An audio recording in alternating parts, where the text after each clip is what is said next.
I wonder. All right, and we're live. That'll work. All right, how are you today? I'm good. How are you, man? All right, thanks I'm for good. joining me. We're No going problem. No to, problem. we're going to talk about some reloading stuff, and hopefully we'll have some good questions here. So, you want to introduce yourself and your channel, and we can kind of start from there? So, for those that don't know, I run the channel Bending Ballistics.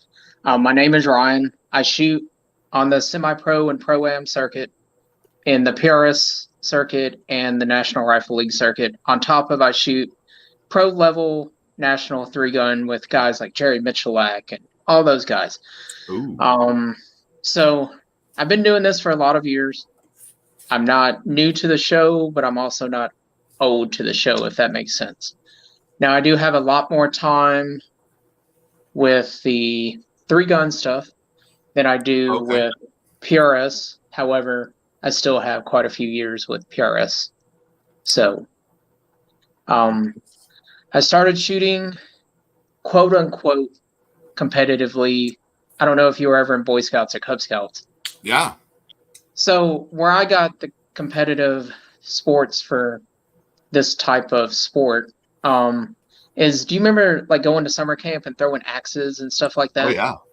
That's where I got into it at, and it just kind of progressed. It went from an axe to BB rifle, then from a BB rifle it went to a shotgun, from a shotgun it went to pistols, and from pistols it went to carbines, and then I mixed it all together, and now I'm just running long rifle and so on and so forth.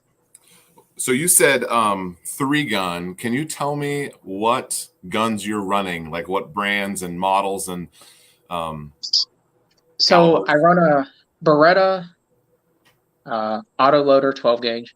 It's Oh, the okay. Nova. So it's a relatively budget friendly 12 gauge. I didn't go all crazy with it. All I changed was my feed ramps in there and my tube to give better feeding, more consistent feeding. My gas rifle is a hodgepodge. I mean, it's literally an Anderson lower. I think it's got a Noveske upper, a barrel I cut myself, an Arrow 750 gas block, a BCM gas tube, and a little gun machine. I believe that's what they're called, is little gun. Their bolt carrier and Okay. just a silent capture buffer spring in that. And for my pistol, since I shoot for Century Arms, I'm running the Canik TP9 SF. Ooh, I've So always I've had liked that. those. So mine was custom made for me. Um, Is it more Mine like a has, race style setup? it's a race style and it's got a super fast twist. So my twist, I believe, is a 1 and 4.5. I mean, it's wicked fast. Oh, wow. So, and that allows me to run a super modest load. So I'm running 90 grain projectiles in a 9 mil, and I'm loading Okay. with like, I want to say it's 2.4 grains of powder. Okay. Very, very anemic charges, but with the twist rate, it's allowing that anemic to stabilize and still So do that what I makes it need real to do. soft shooting. And that's the game with it, is the softer shooting that you are with your handgun, the faster follow-ups you've got, Okay. faster shooting, or less concussive recoil. I mean, that's even like where the weights come in on here, is it completely eliminates your recoil. Like, nobody wants to pack around a 50-pound rifle here. I Right. get it.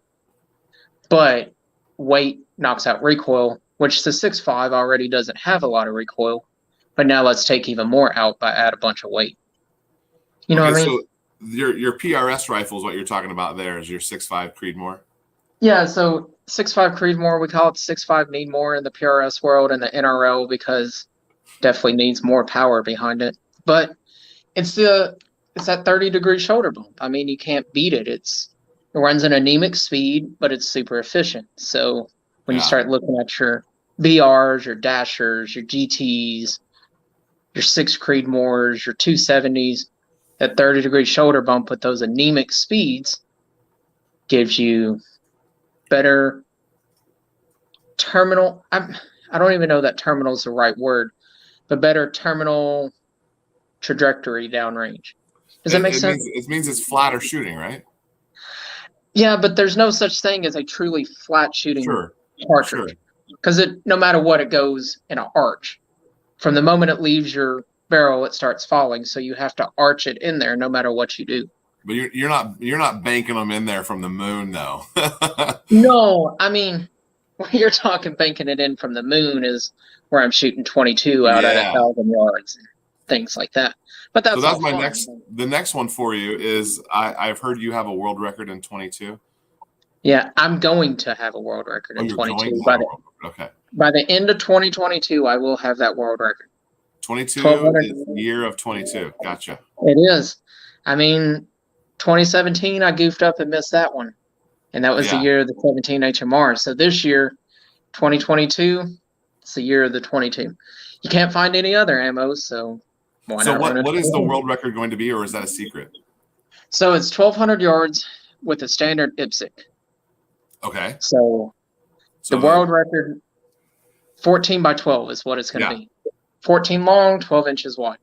The world record now is 1,000 yards, and it's a 3 foot by 3 foot plate. Oh, okay. So is there someone who's going to come out and go 1,001 or 1,003? I mean, is it one of those things? So you're just going right to 1,200? Yeah, I mean, and that's the thing. Like, so somebody could beat that, obviously. But if we go 1,200 yards on a standard IPSC, you're talking my 22, it's shooting a .35, 0.33 maul group at 100 or 50 yards. So we do the math on that. So if it was 100 yards, that would be 3 inches, but now it's 50 yards, so that's 6 inches. And that's assuming you don't have your flyer in your 22, because when you start playing with 22s, it's not like centerfire or pistol where you control your load. What you get is what you get. Right. I mean, even my last 22 video, if any of these guys saw that, where I literally had a squib out of premium ammo on my 22. And squibs are a big deal that you are going to have to pay attention to. Okay, so 2 questions for you. What is your 22 setup? What's your rifle you're running there? And then what is your 22 ammo of choice? So my 22, and the reason why I went with the 22 and which I did is it's available to anybody. I didn't want to go like Voodoo or Wooks or something like that. I wanted to go with something that anybody that has whatever, $500, $600 laying around, they could just go with. So I went with the bolt action Ruger 1022 in the RPR setup. So it's in the chassis already. And then I took the action out and I actually glass bedded the action myself. Oh, okay. And then I'm running I don't know if I have any of it here down here with me, but it's the SK ammo. I don't believe I have any down here. It's probably all up there. SK ammo. Yeah. So it's made by Lapua. Okay. And when you start, that's very fancy. So, but I mean, when you start talking about it, like when you compare Lapua's Center X at $38 a box and for 50 rounds, and you start playing SK 50 rounds at $15 a box, you really hope the $15 box shoots better than the $40 box. I mean, we're getting into Creedmoor prices at that. Yeah, absolutely. I mean, you're over 50 cents a round. Where are you finding that? Because I think you have an ammo sponsor, but I do. So for centerfire, yes. Yeah. Now for rimfire, I'm literally paying for it all out of pocket on me. So like my Ruger, I picked up with my real money that I earn at my real job. I go to every day, and I physically picked that up on my own. But now centerfire, I'm getting from my sponsors. But Mid-South carries SK. You can physically order straight SK from Lapua. You can order it from Midway. Hey, I want to say Midway. Yeah, see, you're already repping. And then I want to say Sportsman Warehouse carries it. I'm not. I have a hard time remembering if Sportsman Warehouse is on my banned list or not. it seems like those guys jack around with some prices. I had several orders that were canceled a year or two ago when all the stuff started going down. And I'm like, they canceled my order because they're going to put it for $20 more a box on their website. Yeah. I understand what's going on here. And that's exactly it right there. I guess I could have raised my seat up. That might have made life a little bit easier instead of having to like sit super parched. Yeah, and that's where a lot of it comes into is, so we both are involved in the firearms industry one way or the other, whether it's the consumer level or the armor level, like myself, or just the shooter level as myself. Because I'm no different than you are as the shooter. The only difference is I do it on a competitive level where you do it as a recreational level. Yes. Does that make sense? I'm Rec League. And that's okay. No, it's not disparaging. I got you. It's not disparaging. I have more fun going to the range with buddies where there's no care in the world. We're just having fun. Right. We're being safe. That's where I have the most enjoyment out of, to be honest. Then when sometimes you're going to the range, you're going to work. Yeah. And that's really what it's starting to get like sometimes in some of the matches, like, because I told you earlier I dropped 8 matches this year already because I just need a physical break. I mean, I've got young son, got home life, and everything else. So those things don't go away just because you get to have fun. It's your job. Yeah, I mean, and you're also talking the financial side of it, because let's face reality. Not everybody is in the financial side of having companies pay for your stuff. Yeah. Or even something as minuscule as like the rifle caddy that's sitting there on the tripod. I mean, just random things that get sent that are useful for me, somebody else is going to have to pay for. I mean, this flashlight of all things. Like, I opened my mailbox one day and it was in there. It's nice. Yeah. And this thing has gotten so much abuse because it just literally goes down. It'll fit in my chambers. It'll fit in everything. So it twists, it bends, it contorts, and all that stuff. I do have a couple of questions here for you. It looks like we have a couple of comments here. Echo's Reloading Chamber has commented and said, "Good evening, gentlemen. What's going on?"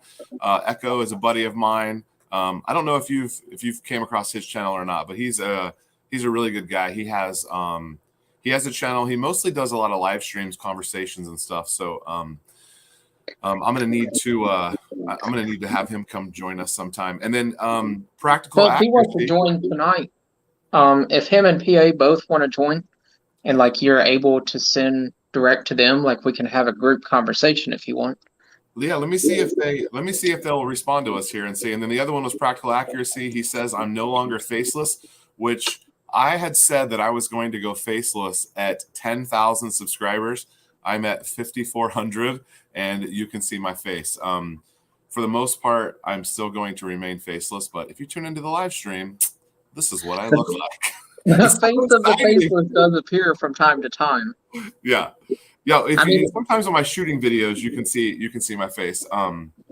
So I mean, even if we rob the sun from the sky, we all still have a light. Exactly. See, that's some deep stuff right there. So you mentioned going to the range and having a good time as an enjoyment thing, and I a couple things for me and like my journey over the last couple of years. I definitely was shooting, like, let's go back to like 2016, 17. Mm-hmm. At this point, I had decided I wanted to get really good at pistol. And so I joined a private range, and I was shooting 500 to 800 rounds a month. I had ammo. This was before I was a reloader. I had ammo that was auto ship. So I had ammo that was being sent to me on a monthly basis. And I was shooting a ton, having a really good time. And I did that. I shot sometimes once or twice a week, and I felt like I got really good at pistol. That was my goal, and it took me about 2 years, and I felt completely confident. I guess the idea of that is that it took a lot of time in order to do that. So then now I'm here with my children who are elementary age.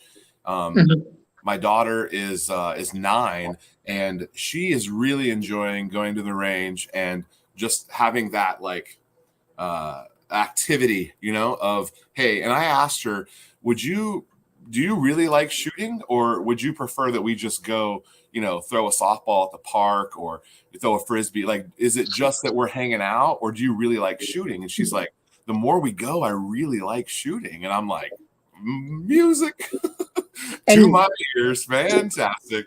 And then I realized, well, I'm going to have to feed her a bunch of ammo as she gets older and older. And same for my son. He's only shot a handful of times. So I told you all that to tell you this, or to ask you this. Have you you have buddies who you shoot with? What are the things that like an average guy coming in saying, man, those guys that are shooting those pro matches, they're not any better than I am. What is the training regimen that you like? What's the couch to 5K version of how quickly could I become, or not me, but a person could become a pro shooter? Is it something that you could attain if you're really dedicated? Yeah, I mean, so here's the reality of it. The guy that literally just won the $30,000 AG Cup this year. Ooh, okay. He has only been shooting on the pro level for 2 years. Right. And before that, he had only shot on the AM level for 1 or 2 years, I think. I believe it was 2 years on the unsponsored circuit, and then 2 years on the sponsored pro circuit. I might be wrong on that. But he's probably like a lot of us. He's probably been shooting for his whole life. I mean, yeah, but see, the difference in shooting your entire life and learning bad skills versus somebody that's a brand new shooter that's like, hey, I want to learn what this is like, and I want to excel. Mind over everything goes further than anything. Yeah. And this is what I was going to bring up next is, like, let's say you got involved in shooting PRS matches, and let's say your daughter went. Yeah. These companies that I shoot for, yeah, they sponsor grown adults. Right. But they're more apt to sponsor a child and give a child their rifle, give them their reloading components, give them their presses, give them all the shit that they need. Yeah. When they are a grown adult. And that's because you keep the sport going. Right. Because when I die, or when you die, we're gone. We have what we built for our kids left. Yeah, they'll have a pile of ammo to shoot through, but yeah. Yeah. I mean, and that's the reality of it, is when we're both dead and gone, they carry the rest of our legacy that we created. Right. And so if we teach them right and teach them young, that goes a lot further than teaching them wrong and teaching them none. So I've actually been in contact with a manufacturer. I won't say who it is because I don't have a deal with them yet, but there is potentially a deal in the works for my daughter to get some components and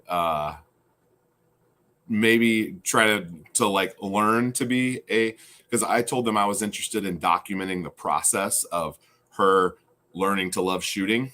And so not hey, she's a competitive shooter, you're going to see her at matches, more of hey, she's going to grow over a period of time. And they were interested in it. I don't have a deal with them yet, but I think that would be really cool. It's a brand that I super love, that I have some of their stuff. Is it pistol or is it rifle? It's 22. Yeah. 22. Rifle. I mean, so even companies like MPA, they're more apt to help a child with something than they are an adult. Daniel Defense also is the same way. Like, I'm in a very fortunate spot that I realize that a lot of people are not in said fortunate spot. Like, I firmly do understand that. Yeah. Like, but it took years for me to get where I am. The first 3 years I shot the PRS circuit, I literally ran an Aero Precision in 308. Oh, okay. Like, I didn't just start out with a Gucci firearm. So it was a gun you already had? Or Yeah, was it it? was actually my very first AR-10 I'd ever Yeah. built. Um, Literally the barrel that I point with on my whiteboard of knowledge is the very first barrel I ever burned out in a 308. Oh, nice. And now I've got dashers, I've got a GT in the works. We talked about that. Oh, yeah. I've got 6 BRs, 6 Creeds, 6.5 Creeds, 270s, 6.5 by 47 Lapua, 6.5 by 55 Swedish, and they all have their niche. But there's a reason I shoot the Creedmoor and not the others. Right. Bullet trace is a big thing. So there's a reason why I practice with a 22. I mean, Okay. if you're sloppy with a 22, or if you're sloppy with centerfire is a strong enough cartridge to take bad fundamentals on the right side and balance them out on the left side with a rifle that is guaranteed to shoot quarter MOA, half MOA at 100 yards. Interesting. Okay. But now you take a 22 that's 1 MOA at 100 yards. Your bad fundamentals are really exhumed in a 22. Okay. Good point. Because there's So 22 is a part of like, is that your equivalency of like, hitting off of a tee or something? Yeah, I mean, really, yeah, because like let's use for an example, is it easier for you to drive 100 miles an hour and keep it between the lines when you've only got a mile to go? Or is it easier for you to drive 1 mile an Right. hour with a Yeah. mile to go, but you can't stop, but you have to keep it between the lines? Which one's easier? I know that's a really bad analogy, but So fundamentals are key, and I mean yeah, that's what I hear you saying. yeah, Yeah. absolutely. And bad fundamentals are really exposed with a 22. So when I do rifle courses, I literally start everybody on a 22. I Yeah. don't care if we're shooting 100 yards and we spend the entire class there. If I see bad fundamentals with a 22, It's going to translate. Yeah. yeah, and that's the thing. Like, we'll use for an example, I'm sure PA's probably got the same mindset that I do, that when I was in law enforcement and I was a DMR, when I was going through my rifle courses, if my ankles were sitting non-perpendicular, trying to get the camera. So if my Yeah. feet were up like this would be my toes, so they would be like this. My Okay. ankles were up. My instructor would literally come by and step on my Oh, ankle get them down. until they were Flattened out. down, until I learned to keep them flat. Like, you get somebody that's 240 pounds, 180 Stepping on your pounds. ankles all day. Yeah, stepping on your ankles. You learn real quick. It makes a point. Regardless. Yeah, regardless if you got good padded boots or not. Right. Like, Made his point. Okay, so what I don't know if there's a book that's called Outliers. I'm sure several people have heard of it or maybe even read it. But it talks about, and maybe you've heard this number before, because the point of the book is research on where greatness begins, and they've boiled it down to 10,000 hours. So when I'm talking to youth, or I coach some of my kids' teams and things like that, when I'm talking to people who are trying to get better at something, a skill, an activity, I really find that like there's a bunch of hocus pocus with the goal setting stuff, and I'm really over goal setting. I think goal setting is kind of dead. But this 10,000 hours thing is something that I've really latched onto and makes a lot of sense to me.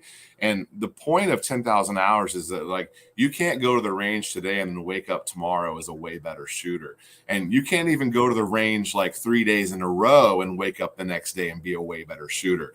It's going to take some time. And the number that they've kind of extrapolated is 10,000 hours. And so if you start dividing that out over weeks or months or years, you can see that whether you're learning to play the violin or the piano or shoot a handgun or whatever it is, it doesn't really matter the activity. You've got to put that work in to get there.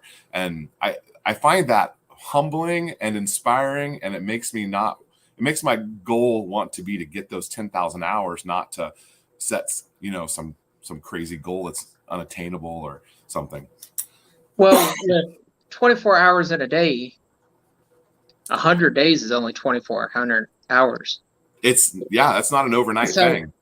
No, and that's the reality of it. This is what a lot of people don't see with myself, because I obviously, if I recorded every range session I was at, there's no way that I wouldn't have 500 videos on my YouTube channel. You're right, yeah. Literally every day, either before work or after work, there is rounds going through a barrel. Yeah. And when you start talking of the reality of that, that's why I reload what I reload. Granted, like my match ammo is my match ammo. It is provided. My practice ammo is not. So that means I have to develop a load that acts the exact same as my match ammo does. Does that make sense? Right. So when I go to reload Creedmoor, like I know Hornady uses H4350, their variant of H4350, to load their 6.5 Creedmoor 140 grain, 147 grain, or 153 grain ELD match. I know that's the powder that they use based on the rep that I deal with and so on and so forth. I know what powder they're using. I know what grain charge they're using, so on and so forth. But that's not something I'm going to put out. Does that make sense? Like their powder being out there, like everybody knows that H4350 is the go-to powder for the 6.5 Creedmoor. So, I mean, it's like when you start looking at the 6.5 Grindle, and I'm dabbling in the 6.5 Grindle of stepping down from the 6.5 Creed and running the 6.5 Grindle just to shut up the 6 Art guys. Because I'm so tired of hearing the 6.5 Grindle is neutered, the 6.5 Grindle is neutered. It might be, but 123 grains versus your 110 grain, that's only 13 grains of difference. Right. So is it neutered that much? Or do you run the risk of being too fast? And I run the risk of running an anemic speed with a 31-degree shoulder bump while you have a 35-degree shoulder bump. Wow. Well, okay, so I want to talk about that. I want to talk about that reloading and some of that stuff. Let me ask another question though. Mm-hmm. Do you have a way to like briefly run down what is the maintenance training look like for a pro shooter? Like what does maintenance look like? Like you're already a pro shooter, so you're not necessarily trying to jump leaps and bounds. You're trying to fine tune things. So what does a training regimen look like on a weekly or monthly? So with the disciplines that I shoot, I always practice off my barricades. So that's why you see in my videos, like I'm shooting off tank traps. I'm shooting off moving targets. I'm shooting physically moving targets. Because at a match, you're going to have moving targets. You're going to have weird-ass stages. It's not all prone. And that's what a lot of people seem to think is long range is all prone. Right. That's the furthest from the truth. Unless you're shooting F-class. Now, I run some F-class matches just for fun. Like, I'm absolutely garbage at F-class. But it's fun. Like, I just go to have fun. And every match I go to, it's to have fun. I could care. My first match, I came in dead last. I didn't care. I had the most fun doing that. Yeah. So, like, you got to be healthy. I mean, I smoke or vape, however you want to look at it. I do that. I drink too much Dr. Pepper. There's the obvious things that I do that aren't healthy, but you have to stay healthy. And that sounds like an oxymoron coming from the guy that can drink a 2-liter Dr. Pepper in a day. I know that sounds like an oxymoron. Yeah. But I don't eat red meats because it has too much salt in it.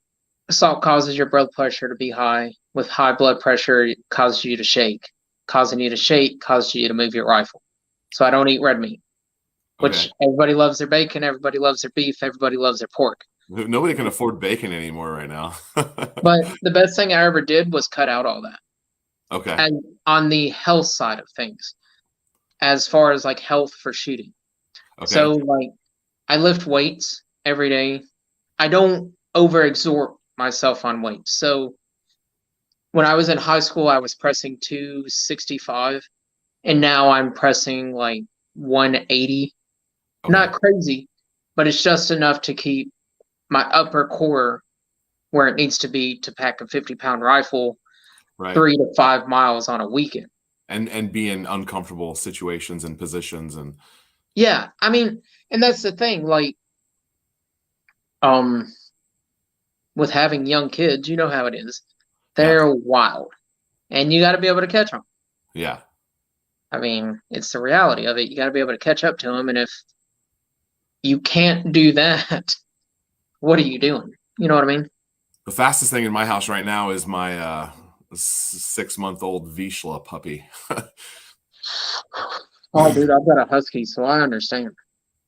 So what Um, about like the shooting training maintenance dry part? fire, dry Okay, fire. dry So fire. the best thing that came out during the end of 2019 was do you have a Mantis?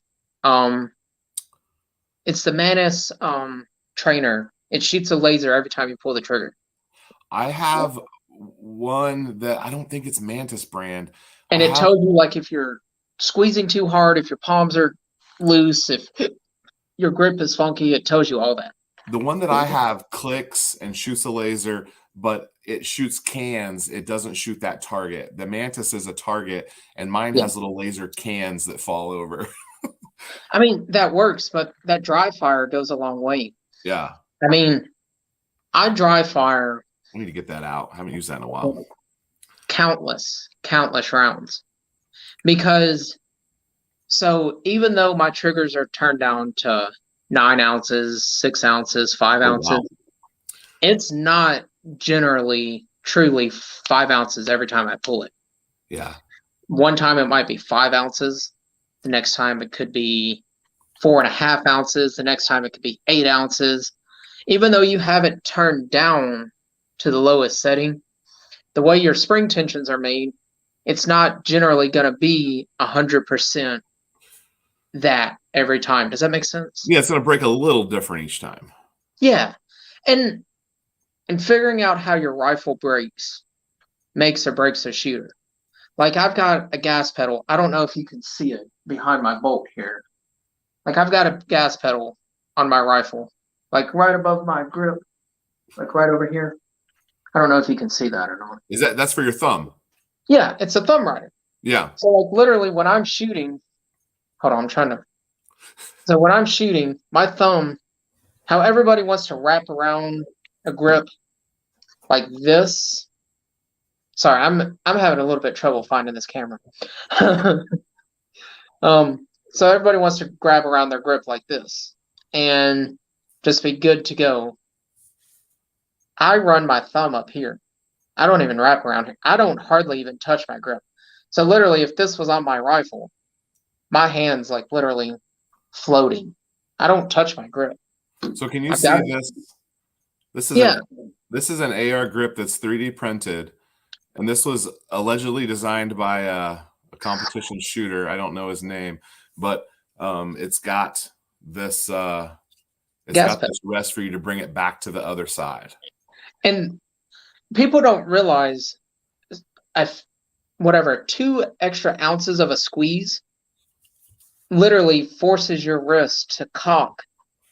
If you're right-handed, it's going to cock it to the left. If you're left-handed, it's going to cock it to the right.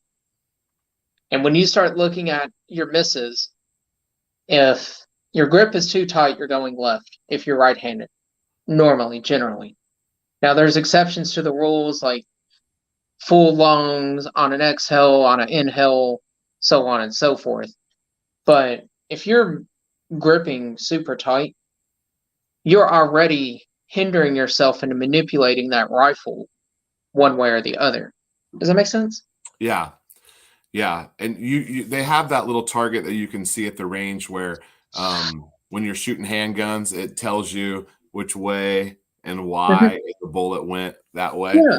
A lot of that's going to be similar for rifle. It's actually hand over fist similar with rifle. Yeah. Like 100%, no questions asked, the exact same. I mean, and that's where a lot of it comes into, is where I talk about fundamentals continuously in my videos. There's a reason why I harp fundamentals, fundamentals, fundamentals, fundamentals. It's not to say I'm better than you, because I've been there. I've done that. I've tried this. I've tried that. I've spent countless money on rifles to make them shoot better, when in all reality it was me. It wasn't the rifle. Right. And until I learned that, and we're talking, I've been competitively shooting and competitively in, I don't even know what you would call this type of sport, whether it be a physical sport or a mental sport. Does that make sense? Right.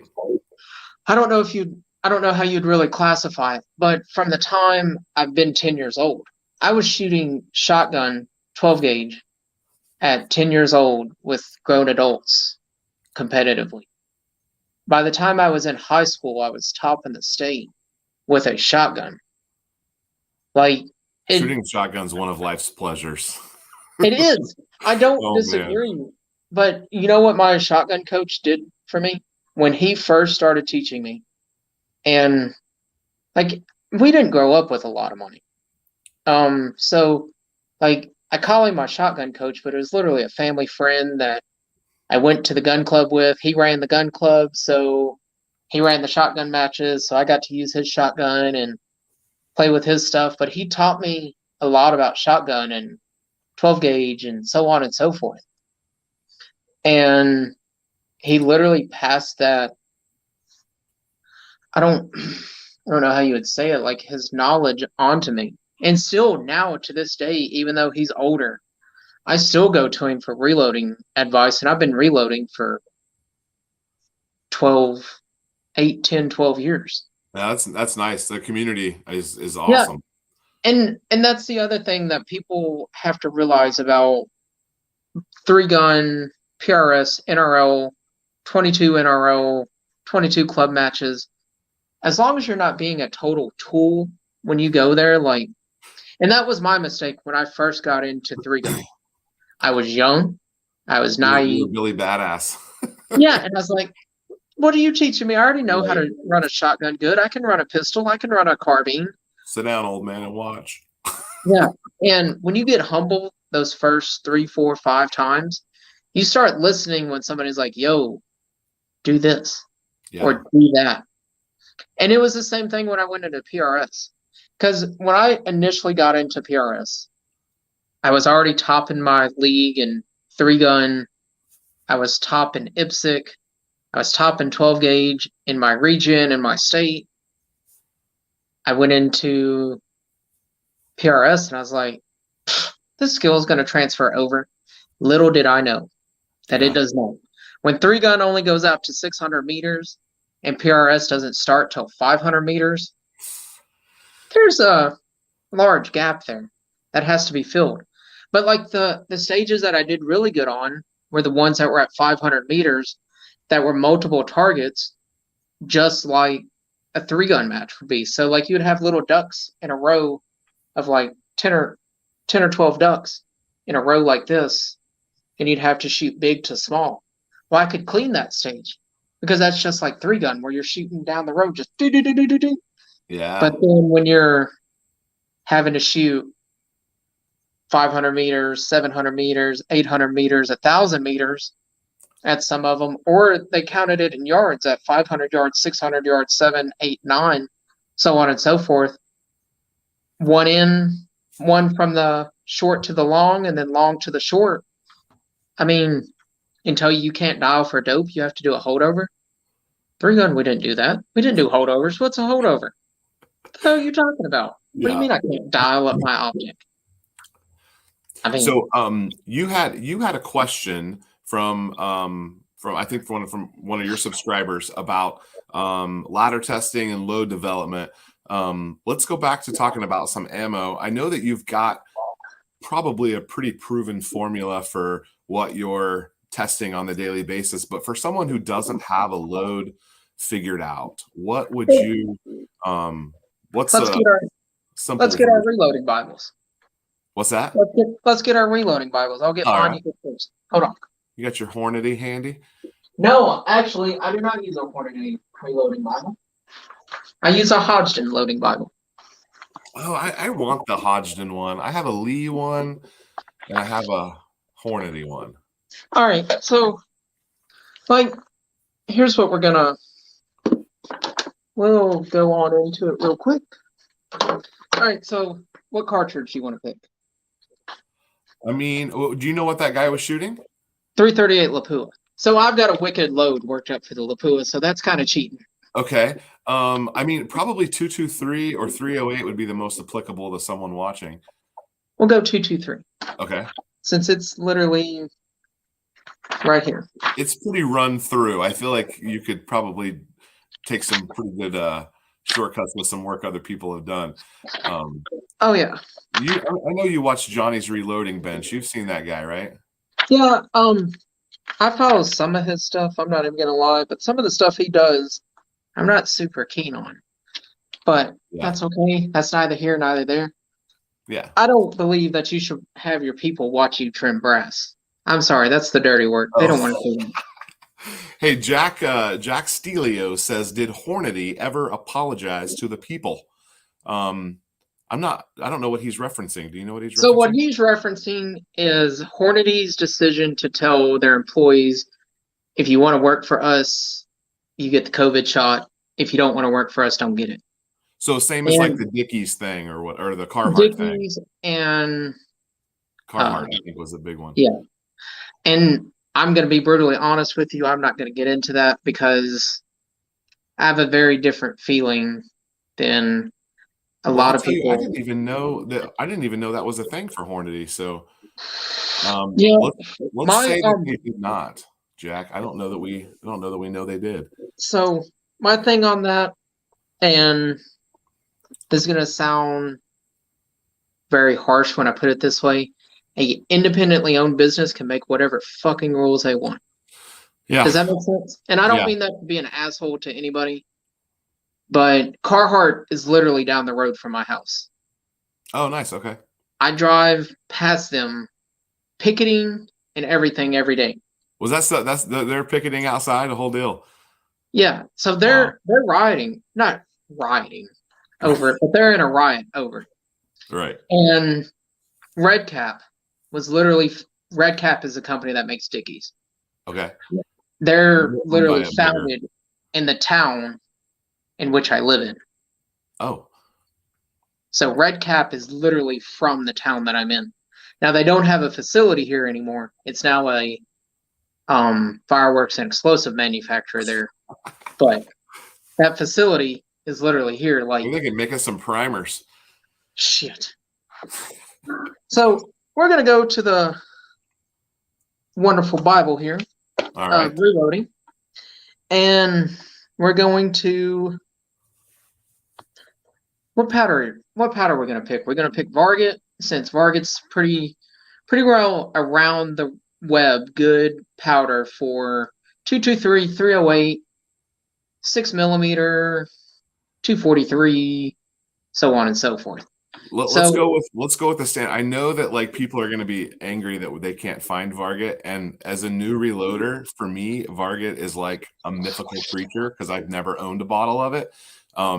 But you've never had a bottle of this beautiful stuff? No, don't. You're going to make people mad just showing the bottles.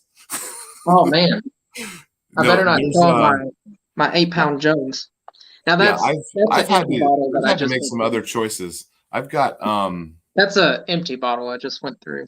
Okay. I just loaded about 500 practice rounds of 223 and 308.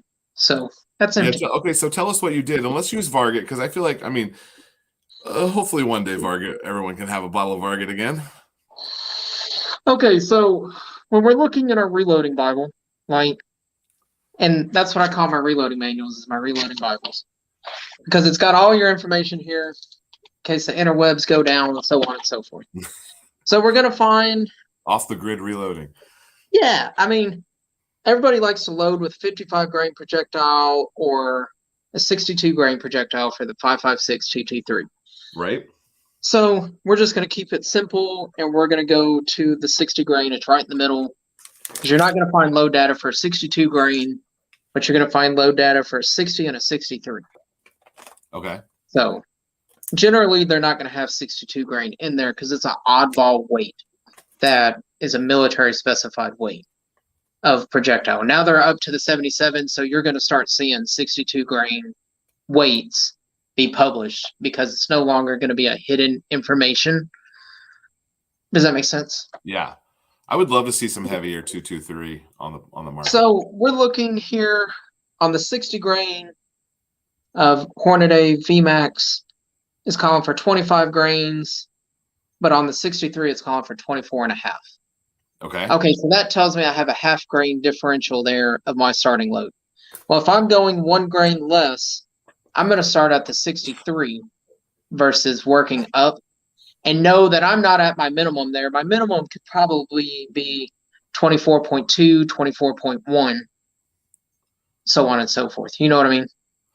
So we're going to... So that's skipping. Is that skipping 0.2? Is that what you said? So it would be skipping 0.5 from 60 to 63, but with 2 grain difference, I would say it's probably skipping 0.2. Yeah. Okay. But so we're going to start at 24.5 with 62 grain. So you would load up a handful of those.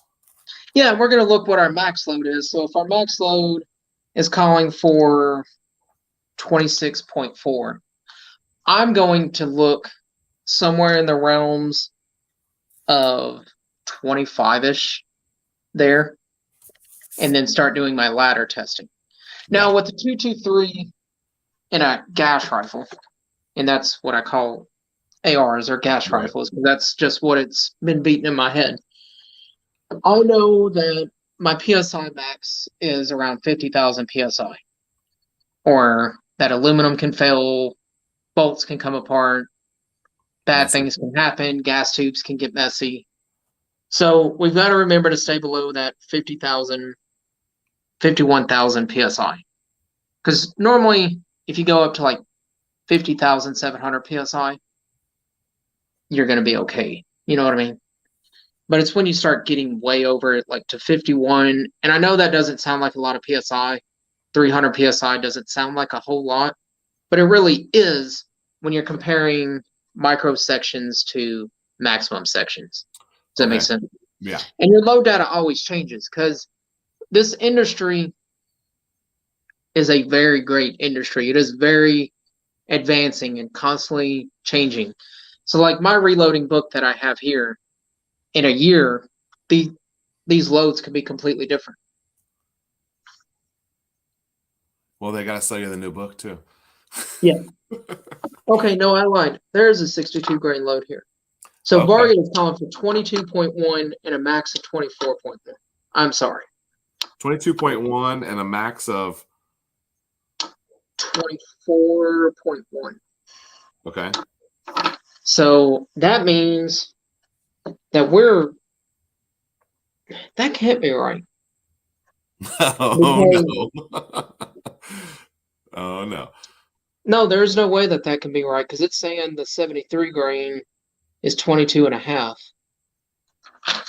That can't be right. Am I on the right thing? Yeah. So that's anemic speeds. That's only 2,700 feet per second. And your max would only be 2,900 feet per second. That's not even remotely close to what a 62 grain should be running. So regardless. Yeah, that's what they ran their test load through on a whatever inch barrel. Yeah, but they're not going to run a 63 grain projectile faster than what they would run a 62 grain projectile in theory. Yeah. That 1 grain of weight is not that big of a difference. I would probably load up to 63 grain and call it a day if I was going to load 62. But we'll keep argument simple and go to the 55 grain because that's more of a realistic speed of what you're really going to get out of an 18-inch carbine. Calling for 25 and a half and your max load of 27 and a half. So that tells me I have 2 full grains of powder that I have to play with.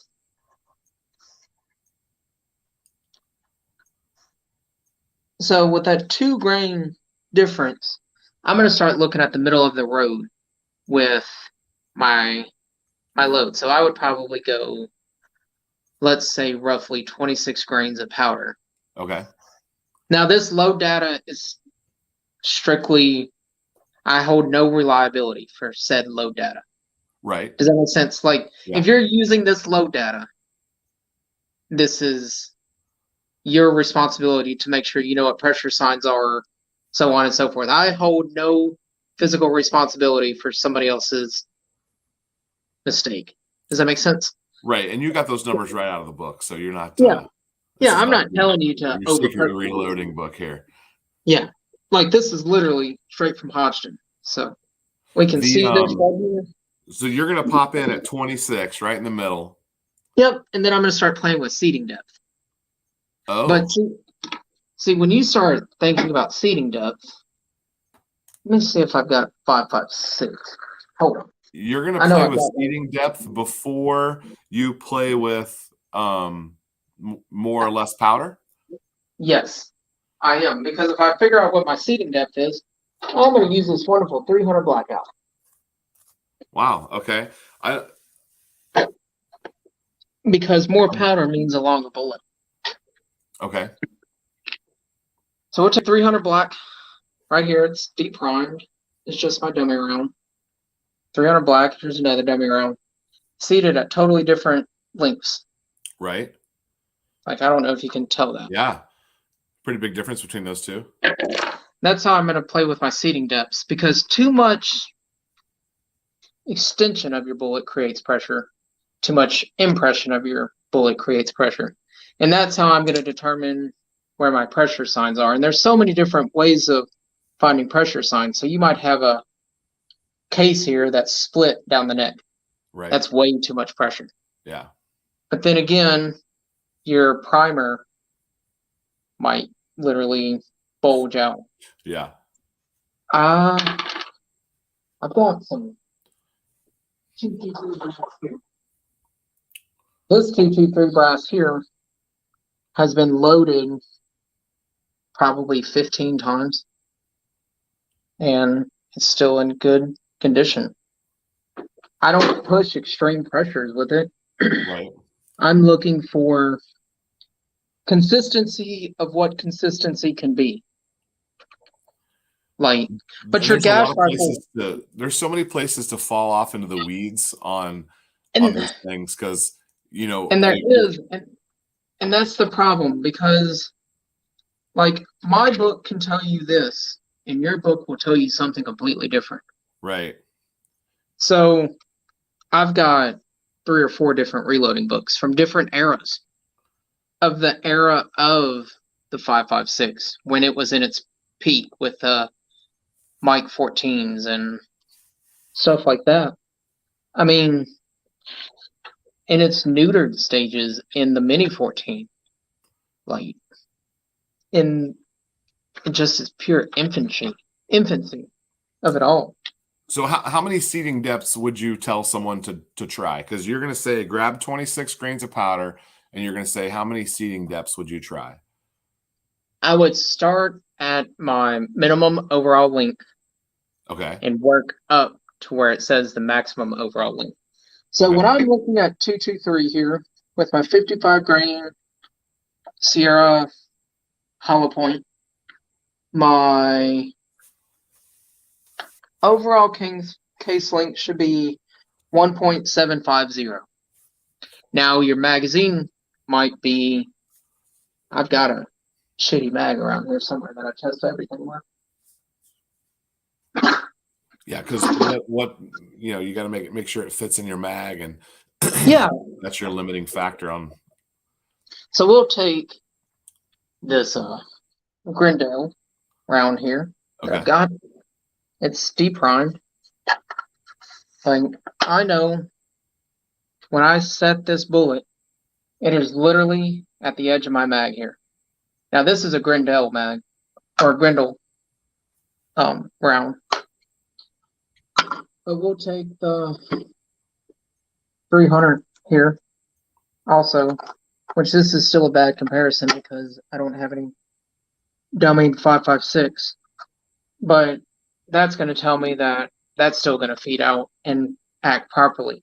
But the way I set my dies is literally I take a box of match ammo from whatever manufacturer I'm wanting to mimic. So I mimic hornady 6.5 Creedmoor the most and hornady 223 the most. I will literally put a live round in my die, screw my die down with my press all the way up for my seating depth, not for my depriming, just for my seating depth. And when I get it to where it won't go down anymore and I'm physically on the projectile and I can drop said projectile and see where I'm at, I maybe go a 16th of a turn just for that little extra of where that bushing might have moved some. Right. Versus not. Does that make sense? Yeah. There's so many moving parts on a progressive press. Like, yeah. I mean, we're talking just your plate, spring, case feeder, bullet feeder, bushings. That's the weeds that I feel. Timer, yeah. On your powder measure, you're talking what, 20 or 15 things that move right there just on the base of where your round is coming from, not including your handle, your hinges for your handle, the hinges for your case feeder. None of that. We're not even talking that. A lot of opportunity for mistakes there. Then you have your human error of when you charge your powder, did you pick a long grain powder? Did you stick a ball powder in there? Did you stick a... That's like progressive goes a long way. I load all my match ammo on like just my practice ammo on a progressive press. I literally turn and burn. Yeah. Like 0.2 grains of powder is not going to make a difference. Right. As long as that seating depth is right. Okay, so if I grab 26 grains of powder and I pick a seating depth, how many should I make? 10 of a couple different ones? I would do five of each. Okay. Up to where your maximum would be. So, like, let's say your minimum needs to be what we'll just use Ammo Incorporated 223. Do you know who Ammo Inc. is? Yeah. Okay, we'll use their 223 for an example. They have some of the best 223 I've ever shot in my life. Really? Okay. Like some of the best, most consistent. Never had it. I've just seen it. It is some of the best 223 I've ever shot. I mean, it's worth every penny. When I first started PRS, I shot their 308 strictly. That's all I shot was that. So I've tried mocking their load and I can't. I don't know what they use. I can't get it. It's some of the most consistent stuff I've ever seen with like an extreme spread of like 10 feet per second. Oh. Which is ridiculous. Yeah. So yeah, I'm going to start at 26 grains of powder for the 55 grain sparrow tip.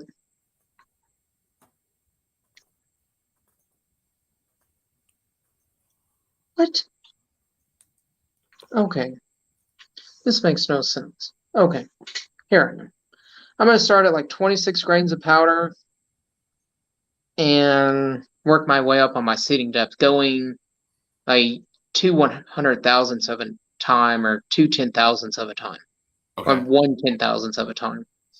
Till I find where my accuracy node is. And you understand what an accuracy node is, right? Yeah. Yeah. Whenever you're feeling that like your drop off point from here to there, you've nailed it.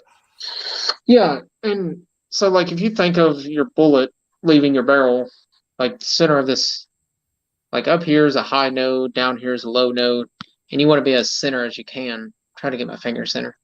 Like that would be center. And I'm sorry if I made anybody upset earlier. by my comment about private company can do what they choose. So I'm sorry about that. Oh, no worries. Like that, but yeah, that's where I would look. But then you also have to look at what projectile are you going to use. So if, like right here is literally, I've got subsonic 55 grain projectile loads, literally right here, that are running 1,074 feet per second, 1,064 feet per second, 1,060 feet per second. Everybody says there's not a subsonic load for 5.56, but I'm literally looking at one. It's like 4 grains of powder, but I don't know that it's a true subsonic load or if it's really worth doing, but maybe in a 5-inch barrel. That way, if you get a squib, it'll at least come out.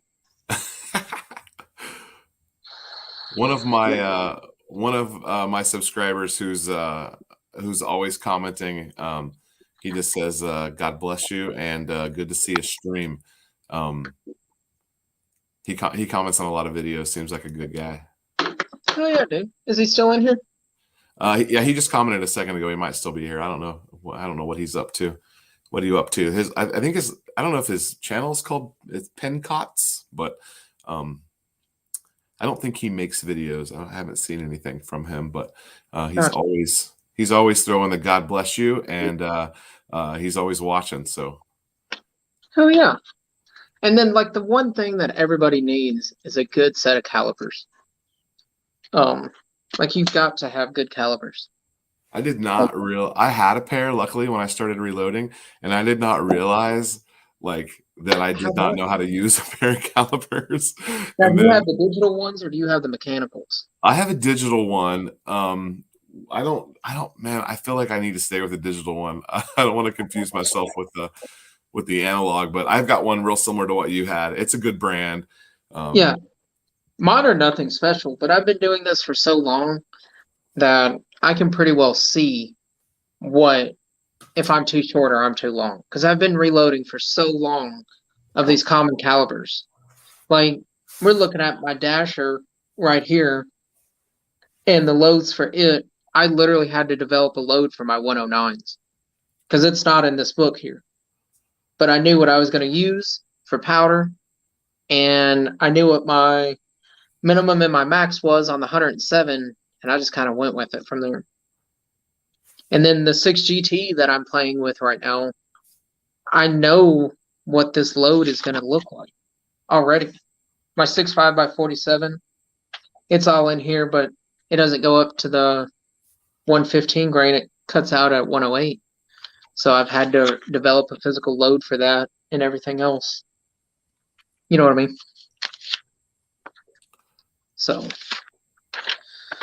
So I mean, there's a lot to it, and when somebody gets into reloading, you're gonna find that like your 223 has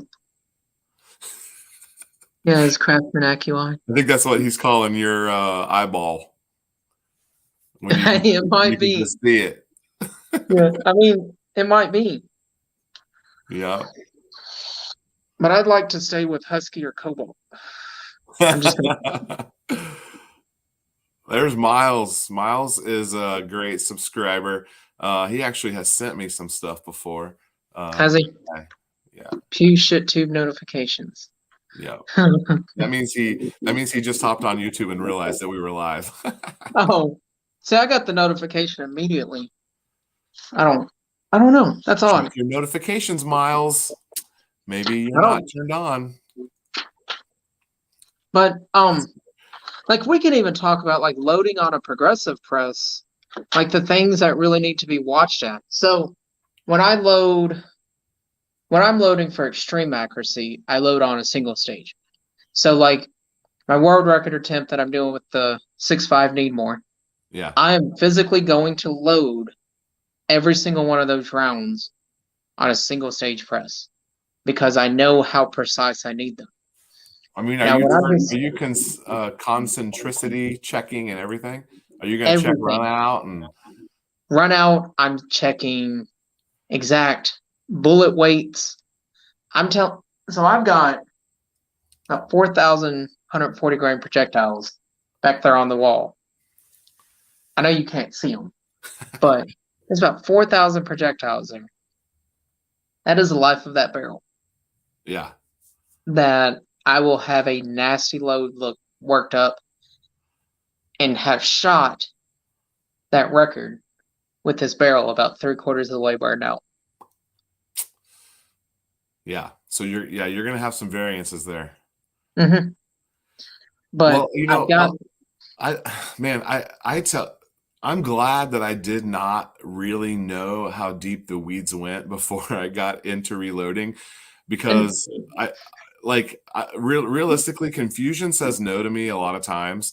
And I feel like had I have known too much, I may not have jumped into this, because I'm a small business owner, and we talked about having small children. My time is so limited to be able to do fun things that I want to do. And it's hard for me to say that I'm ever going to check concentricity. But then again, I'm shooting recreationally and things like that. I would have to do those things if I wanted to go to another level.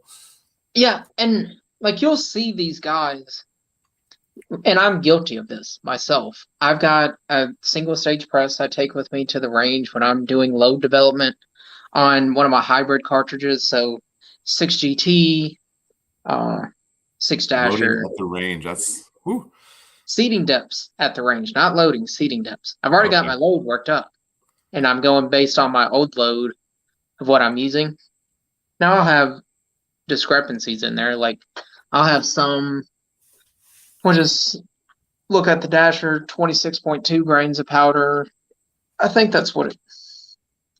I've got it written down here somewhere. Anyways, sorry, I just cut my finger open on my reloading desk. It bit me. Yeah, he's not wrong. The rabbit hole was very deep. He must be a reloader. I don't know if he is or not. Are you a reloader, Trent?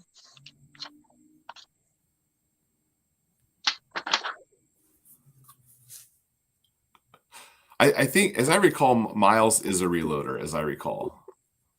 Oh, so he knows how deep that rabbit hole gets. But I don't. Trent, I don't know. I think maybe I've seen him before, but there's two extremes to every. This is the problem when you almost want to hide this conversation if someone's interested in reloading. If you're interested in reloading, this is not the right video. You want to already have jumped in a little bit. And one of the things on my channel that I'm on my reloading channel that I'm trying to do is cut through as much of that as I can so that we can have new reloaders. Because I had a couple people who were boiling things down for me when I was trying to pull the trigger on what to buy and what I need. What's prevalent? Yeah. I'm a firm believer in buy one, cry one. I know that he's not wrong. That rabbit hole was very massive. And it gets even worse when you start getting into long range. We'll talk big bore long range. So I've got a 458 SOCOM.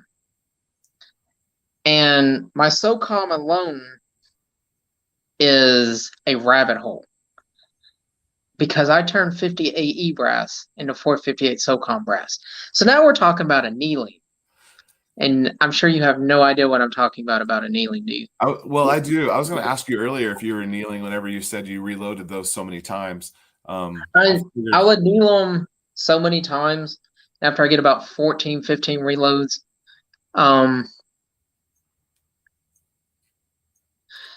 Once I get 13, 14 reloads in them and I start getting split cases, I cut them down to 300 blackout. Yeah. Or 204 Ruger. Or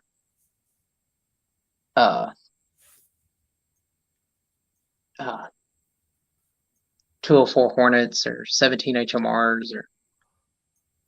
Oh, so Miles has got questions. Why do I anneal the 458 brass? So the parent case for the 458 SOCOM, for those that don't know this, is the 50 Action Express. And it is cheaper for me to buy 50 Action Express break it down, anneal it, and go on and load 458 SOCOM and sell the 50 cal projectiles than it is for me to buy 458 SOCOM brass. Yeah, 220, 277 Wolverine's fun too. Have you looked at the, I think it's the 20 tactical? I don't think I've seen that one. So you might want to look at the 20 tac. It runs in gas. I see miles popping up there on the efficiency. But 20 tac runs at like 4,800 feet per second. Oh, screaming.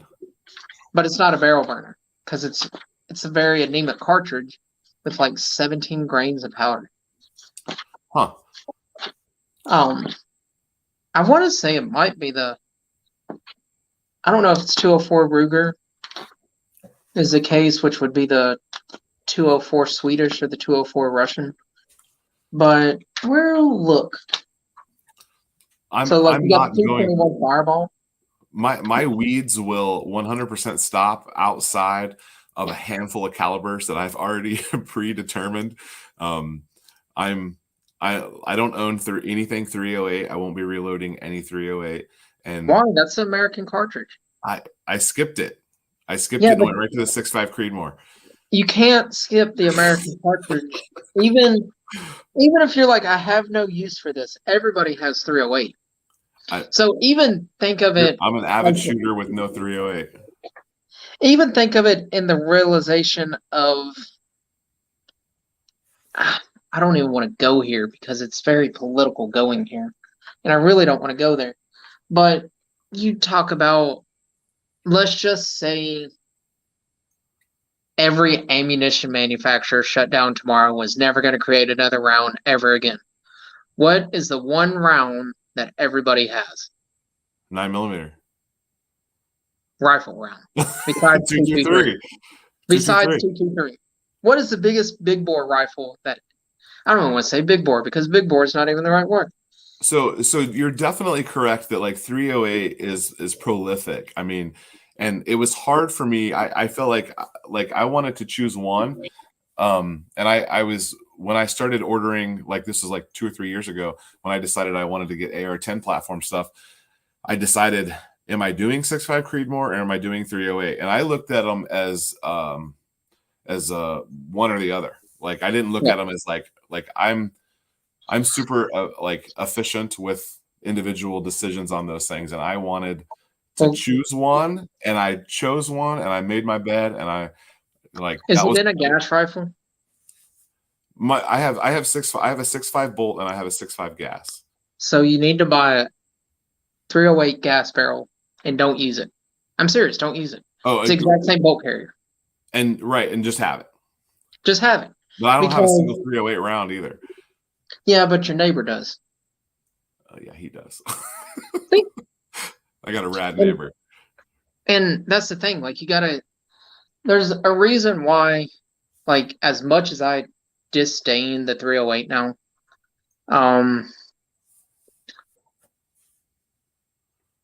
that's what he's saying. He's saying the same thing you're saying.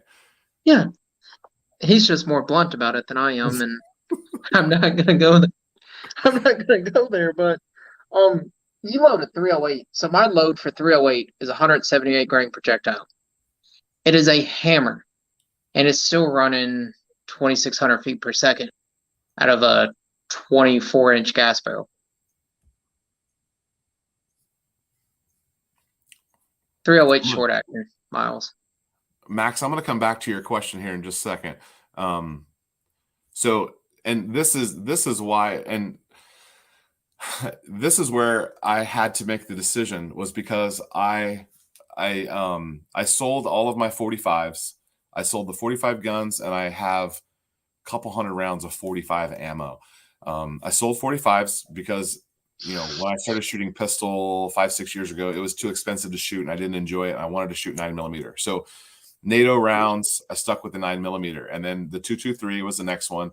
Obviously, I have, everybody has more than one AR. I'll only ever admit to having more than one AR. That's the only number I'll give.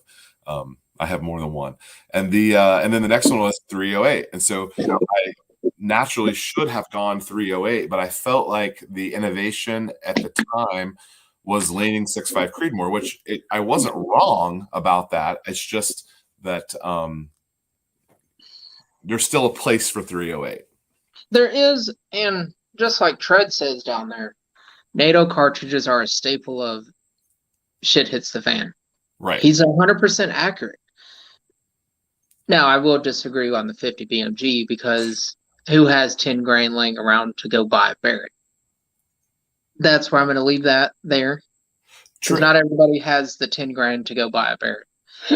That's Tread, the one thing. I wish Tread, are you a subscriber? I don't feel like I've seen your name before in the comments. Maybe I've missed it, but appreciate you joining us here. Okay, so but the question is all these people that are on yours are they going over and subscribing to mine? Well, that's a good question. If you're interested in learning about shooting and reloading from a professional, definitely hop on the Bending Ballistics. When we're done with this, I'll make sure and link your channel in the. I'll make sure and link your channel so that people can find it. If I was a better host, I would figure out how to have someone put it in the comments. But okay, so I don't know that I can add a chat. 6'5" man bun. I don't have a man bun. Okay, and then I don't know if it added in there or not. Oh, hey, look. That's private chat. How do I chat in here? I think you actually have to go onto YouTube and do it. Yeah, and if I do that, it's going to kick me off. You're going to get kicked out. Okay, so let's we got a few more minutes here. Let's jump and go answer Max's question here. He says, I've got a question. Sanctions on Russia. The ammo from Russia is going to be more expensive and hard to get. So I have one thing on that, and then I'll let you add on here. So they did do sanctions, which mostly the AK guys were upset about. But there's also 9mm and 308 that is that's made, in Russia, the Wolf and the Red Army and Tulo and all those. One of the things that I think of like right now is that the ammo that is on the shelf at your local gun store, yes, it was made in Russia, and no, we're not fans of Russia, but if you don't buy it right now, you're only hurting the local gun store. Now, hopefully the local gun store won't order anymore and they won't give any more money to Russia, but realistically, I feel like it's okay to buy that off the shelf right now. But outside of that, I have a ton of Tulamo. It's stuff that I have filled up and put away. I have a lot of stuff like that that's just put away that I just have, rainy day supply of. Yeah. But it's going to be more expensive if you want some of those things. But all the stuff that's here now has already been paid for. Russia already has the money. It doesn't change much. And my one caveat to that, so this might be something that might step on people's toes, because this is how I feel. I'm a red-blooded American. My family came over here as immigrants during the Great Depression from Canada. My grandparents literally floated, or great-grandparents literally floated over here, over the Lake Erie from Canada. And then from France, they came over to... Anyways, long story short, I'm a firm believer in American goods supply American jobs. Right. And I've always been that way. That is one thing I've always been on. Every box of ammo that I own is always American. Everything I have is American owned. So that's just my thing. Like, I run a Bog Death Grip that is made literally in the United States.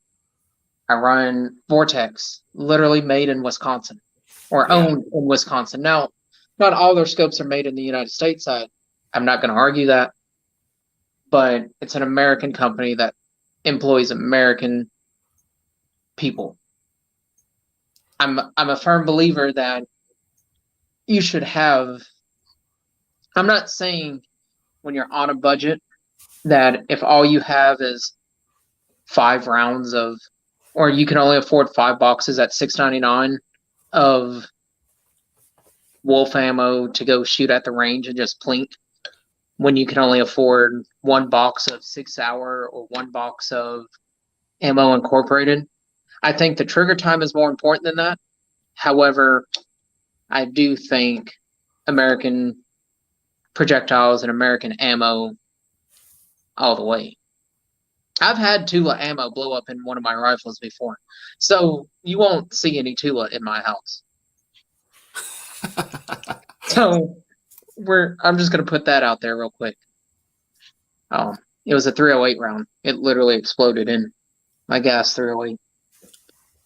So, well, there was a time, if you think back to the early mid 2000s, up until the past, maybe 5 to 7 years, we weren't manufacturing a lot of things, and manufacturing was really dead in the United States. And it's great to see the last, I'm going to say 5 to 7 years. It's been a really big resurgence of manufacturing here, which is awesome.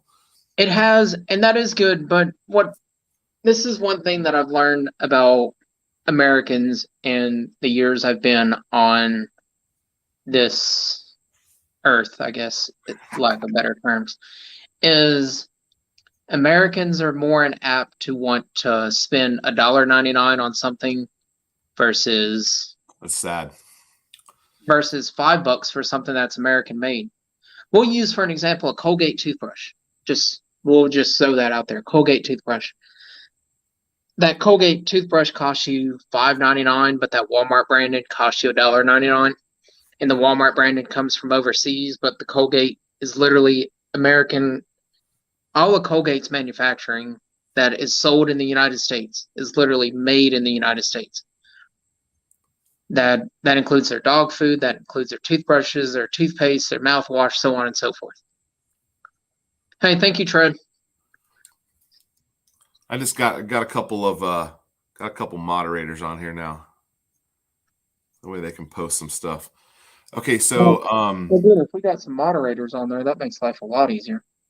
So Max says, I don't know what I would do if a round blew up in my gun. Yeah, let's hope that that's not something that. Well, I didn't have to stick my thumb in it. Put a thumb in it. No, like the chamber on my rifle did its job. It protected and did what it was supposed to do. It did exactly what it was supposed to do. Like, in all reality, my chamber did what it was supposed to do, which is take that explosion and hold it. I'm not going to argue that. But it's still one of those things where you're out $1,000 barrel. Yeah. That sucks. It's a bad feeling to have. The Reloaders Network, is that a YouTube channel? No, it's on Discord. Well, I think it's a YouTube channel and it's on Discord. Okay. I watch a lot of, like, I talked to the guy that does John Boy 76 reloading. Oh, yeah. I talked to him pretty frequently. I think he's friends with Echo and some of those guys that were on earlier. Oh. A lot of those guys, and have you seen the Georgia Shooting Connection? Mm-mm.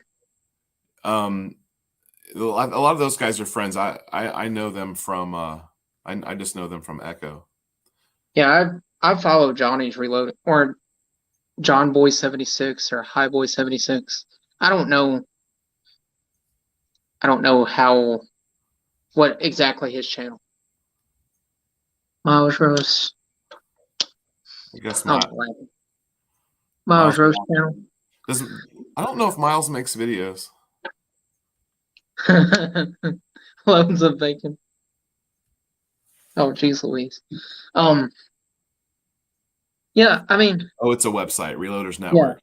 Man, I'll Um, tell you, I feel like a boomer with the Discord. I can't really make heads or tails of Discord. Like I've got several things that I'm on there with some cryptocurrency and some different I'm the stuff. same way with like Patreon and stuff like that. Like I'm I don't know. I'm even to the point where I just like completely exiled off of Facebook and all that stuff because I'm just like, man, if it wasn't for the fact of the people that are on my Instagram channel or an Instagram page, which is Bending_Ballistics, um, I probably wouldn't even have Instagram, to be brutally honest with you, because it's just so much like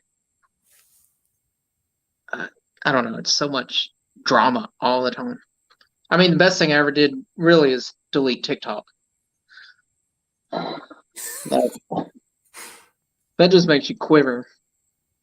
Um, Discord is too woke for the likes of me. I think you're there. Um, but like a really good website, like let's say somebody doesn't have a reloading Bible. We'll get back to that real quick.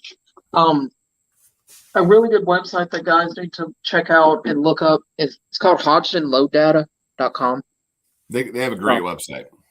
Yeah. They I have mean, an it's app got as all well. your load data there. Like Yeah. it'll tell you when you select whatever cartridge, like we'll just use 223, it's going to pull up every powder that you can pick, and then you're going to select like what brand of powder you're wanting to, if you want to narrow down your search. Like let's say you're at I don't know what the reloading shop is by you. I don't know if it's Sportsman's Warehouse or Sportsman's Guide or Midway USA. the Midway's down in Texas. No, I'm online only. I don't have time to drive around. Oh, so we'll just say you had time to drive around. Like whatever your local shop is, if they've got 15 different powders there and you don't know if an Alliant powder or Hodgson powder or any of that stuff works good in your 5.56. And that's the other thing. Like when I started loading initially for the 6.5 Needmore, I started with Varget. I know Yeah. I know I talk crap about the Creedmoor and call it the Needmore, but it's an inside joke. It's like the GT being called the Gay Tiger. It's an inside joke of the entire PRS world, um, and the NRO world. Like we just talk crap about it, and like the Dasher being the hipster. I mean, it's just that, and then the 308's the boomer. But anyways, long story short, 308 is over. I started with Varget initially, and my rifle doesn't like Varget at all. And then I tried some Benchmark. Well, it didn't like Benchmark either. So I tried like Reloader 16. It worked okay. Then when Alliant decided to close off all their powder manufacturing that was in there, so that kind of really put a damper on it. And finally, I was like, you know what? I'm gonna try some H4350, and Yeah, 4350 is in my go-to. Yeah. But I do have a here's couple something. of bottles of that. Been able to find that one. I have not been able to find the Varget. See, Varget's okay, like if you're loading 6mm and 223.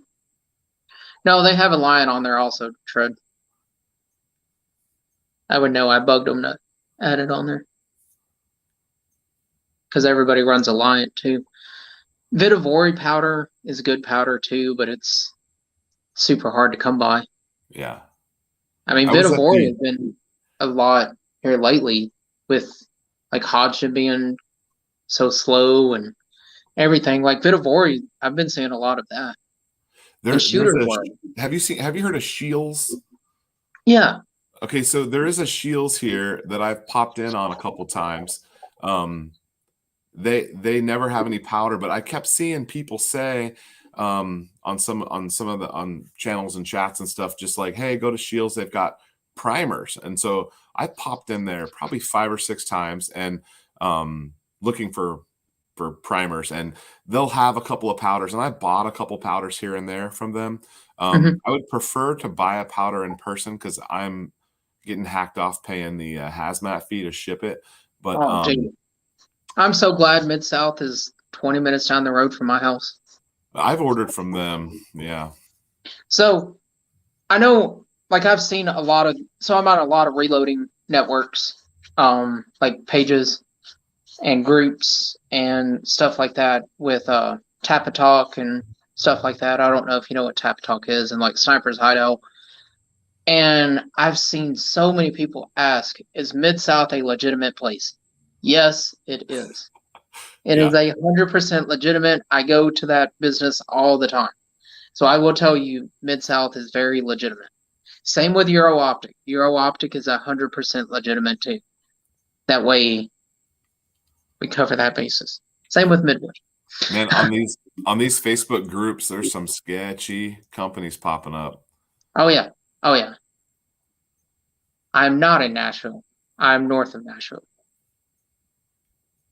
I'm in Kentucky. Yeah, it's in Clarksville, but I'm in Kentucky. But so let's talk about something a little bit different. You got your reloading bag with you, or not reloading bag, but your range bag with you, don't you? I do, yeah. So we'll sorry, I stuttered.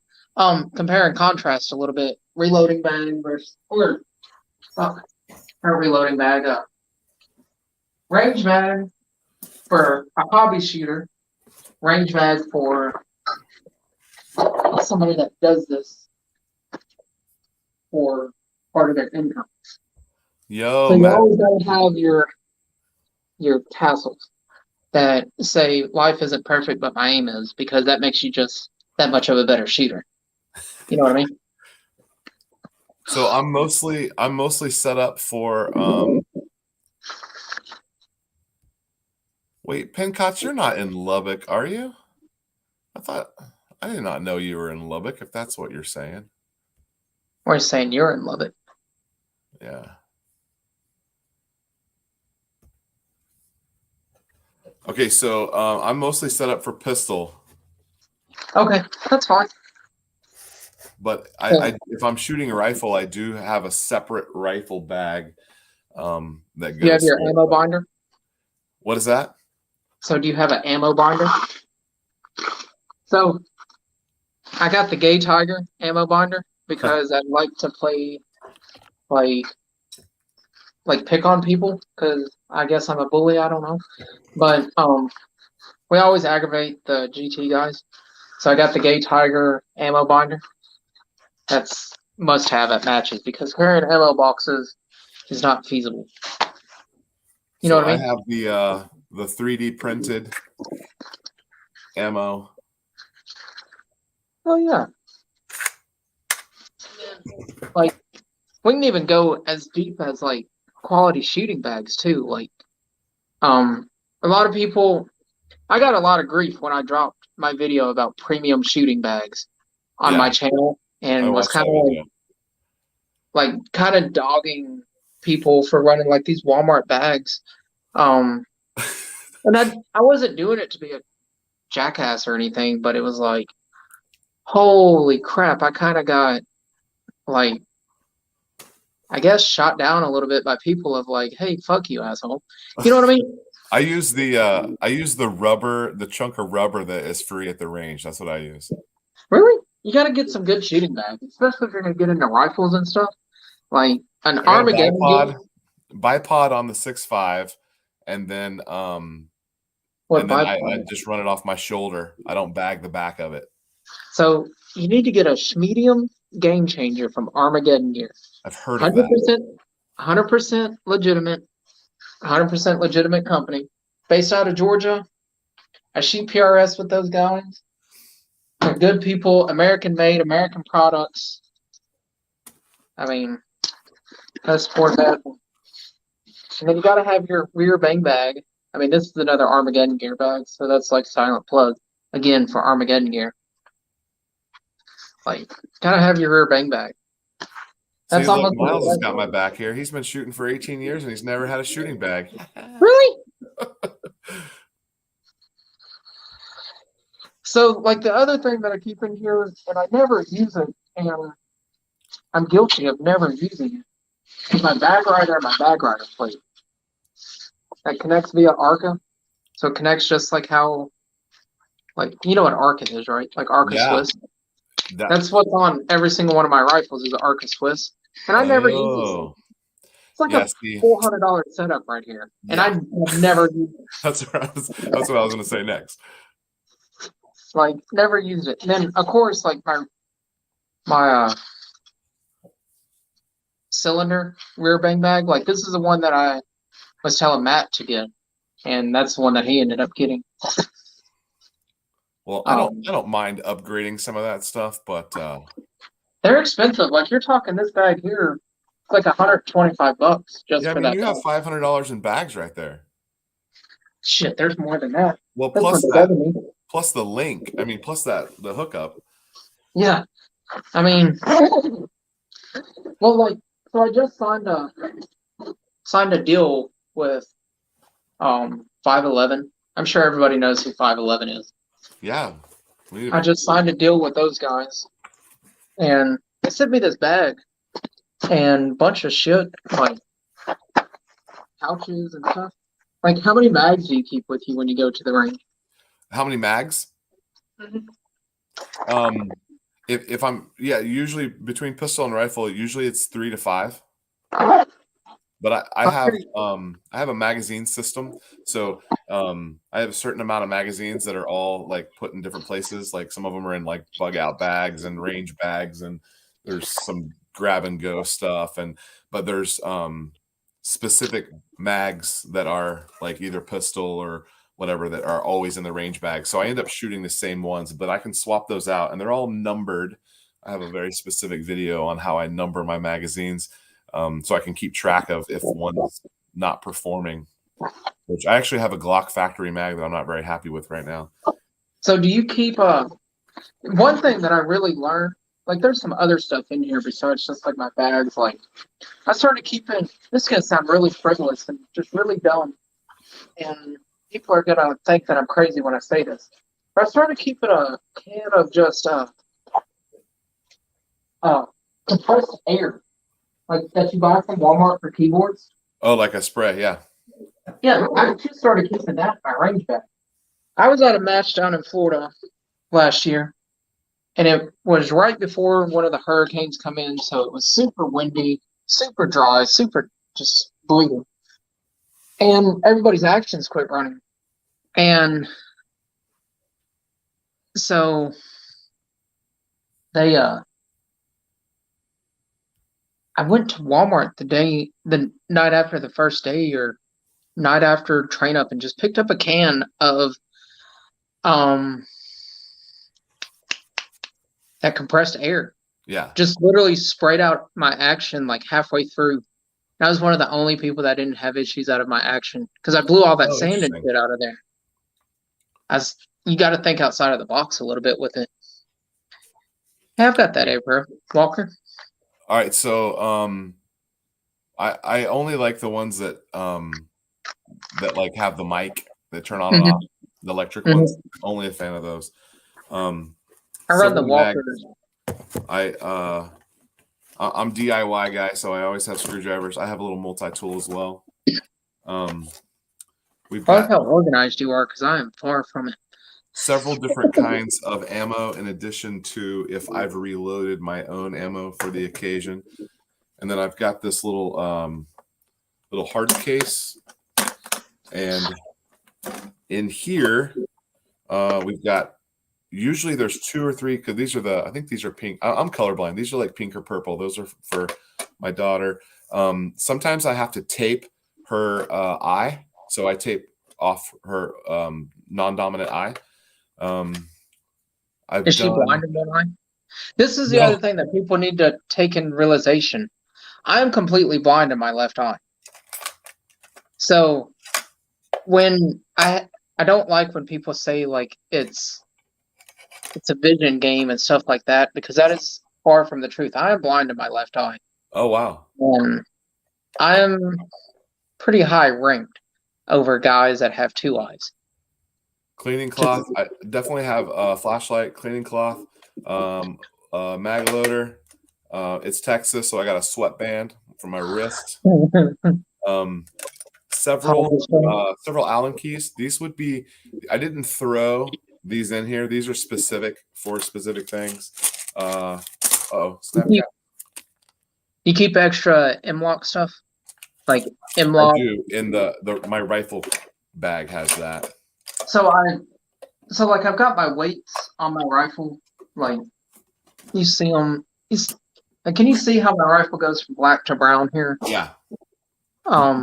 They're actually M-lock rifle weights, and so I always keep extra M-lock screws and M-lock T-nuts in case I lose a T-nut or a screw, which that's never happened. Knock on wood, but mechanics gloves. I usually try to shoot with gloves. Mm-hmm. And then this is the actual repair one. I've got multi-tool bore cleaner. I could, if I need to clean a barrel out, I can completely clean a barrel out. Oil. So I found this stuff. I picked up a sample bottle of this at, I believe it was Alabama Precision. Is where I picked up a sample bottle of this stuff last year, and it's this Vortec. It's carbon and copper remover. And I was like, yeah, I'll try it. And I'm glad I did pick it up and try it, because I switched all of my cleaning regimen only over to this. I mean, strictly, it's just this. But I'm very abusive on my barrels. I don't clean my barrels how I should. I'm not even gonna lie to you. I mean, I don't think that barrel's been cleaned since the last time I cleaned it, and that was probably a month ago. I probably over clean a little bit. I try to get at least 200 rounds through my barrel each time before I clean it. That's where I found that my accuracy shift is at about 200 rounds with that barrel. So I'm a big fan of classes, and one of the range I'm a member at, they do a lot of classes, and I love taking classes. One of them is Miles makes a very valid point right there. What did you say? The paint can opener. Have you seen that trick for broken shells? Oh, yes, I have. Yeah. That might be good to throw in there.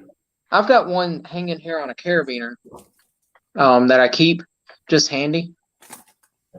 I've never had to physically use it because I carry a broken shell extractor for a 308, which will also work for the 6.5 need more. What's up, JDL? I carried that. And I also keep like fix-it sticks.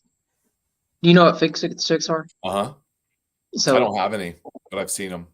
They're high dollar, but they're worth every penny. Like I actually won mine last year on a at the end of a match. Like there's always a prize table at the end of all of our national matches. That I that you get to like walk the prize table based on how you finish. Oh yeah, you get a pick. So yeah, and so if you're top finisher, like you go first, you get to pick what you want. Like normally they let the ROs go first, so the ROs always get first dibs, but they're not allowed. The RO is not allowed to like take, because there's always a rifle that's given away at one of these national matches to the top person. Generally, like when I've won rifles before, I pick out a kid that's out there that is like with his dad, and he's like following his dad around. You could tell like, hey, I want to do this. Yeah. But we can't afford it, so I have to come watch dad. I always give the kid a rifle. Oh, nice. Like, okay. I make sure it's cool with the dad first. Like, obviously, like, I'm not going to walk up to just some random kid. Here's your rifle, buddy. Yeah. I make sure it's all right with the parent.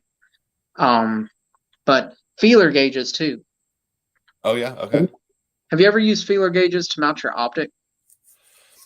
It's very old school. Very old school. I do. I'm going to actually drop a video. I actually have a ring lapping tool, though. Do you? Uh-huh. So this defeats the purpose of having a lap. Right. So like, you know what feeler gauges are, right? Yeah. Yeah. Yeah. So I literally use feeler gauges to mount every single one of my optics, whether it uh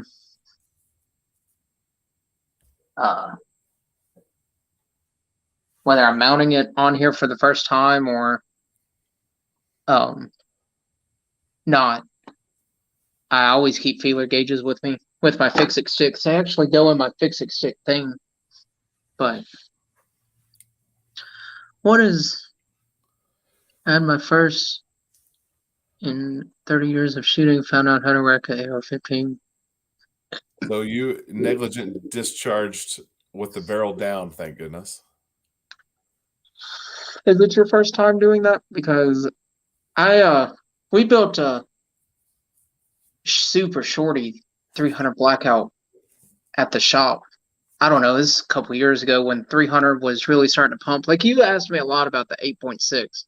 Yeah. And I keep telling you, I'm almost guaranteed that that powder is going to be CFE black. Mark my words. Okay. I got Mark an my update words. coming on that soon. I've done some investigations on this. What is your investigation? Well, I've talked to some of the I can't say yet. I can't say yet. Am I close to the realm of what powder it's going to be? Well, I don't actually know the powder yet, but I'll say this. I'm going to talk to one of the companies that is one of the first couple companies is making ammo in 8.6 blackout. I'm talking to that guy next week on the phone. I bet you it's going to be CFE black. Mark I don't my know if he's going words. to tell me. He may not tell me, but I mean, I'm going to ask. Just ask him, and if he just kind of beats around the bush and doesn't answer you, it's probably either CFE Like I black told you. or benchmark. It could be benchmark. I didn't think about that, but I use benchmark for the 458 SOCOM. Let me finish this up, and I'll get this bag out of my way here. Got a little Israeli bandage, and then I got a Israeli 1919. I have a first aid kit in here as well. I've got my my pistol rig for classes, and then the last thing that I carry is I have a file folder. Yeah. And done a lot of videos on this, but I actually have designed my own targets for shooting different stages. Got a couple of videos on that. If anyone wants those, Eagle Run 23 at protonmail.com, and I'll send you the files that I've made. But I also store brass in here as well.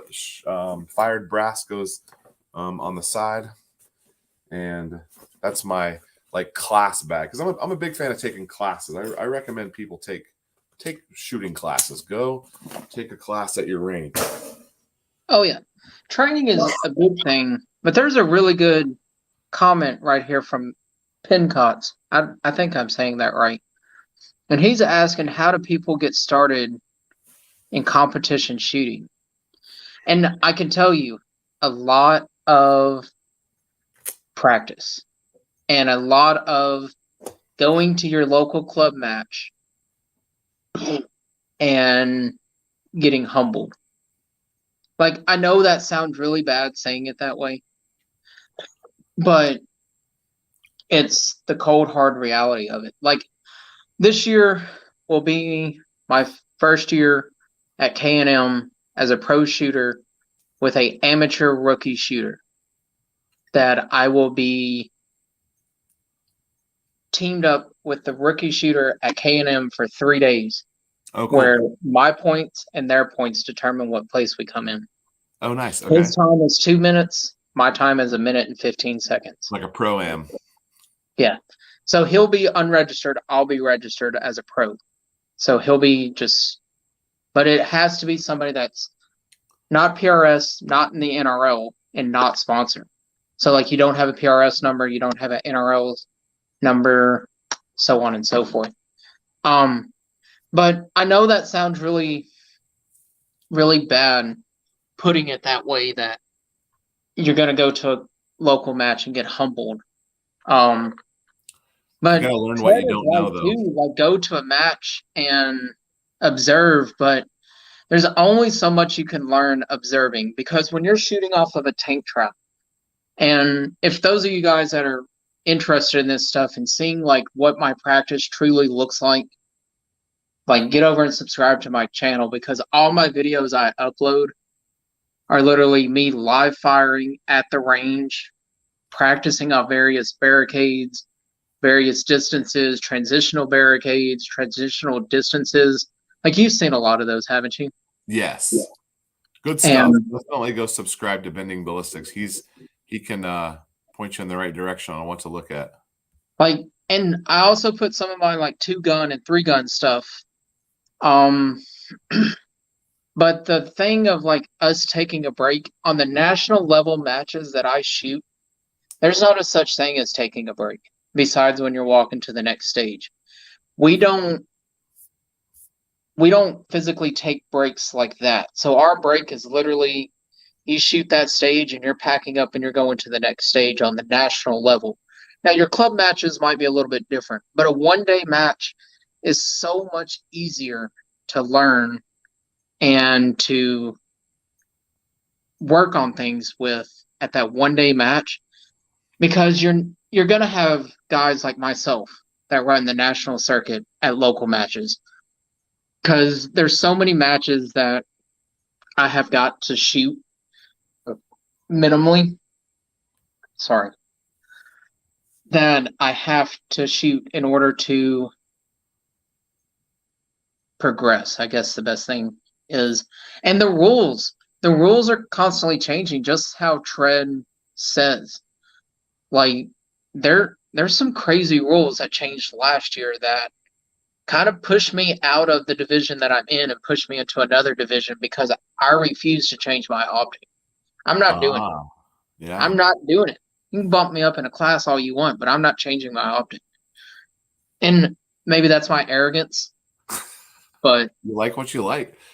I mean that EBR7 optic or EBR7 reticle in mine in moles.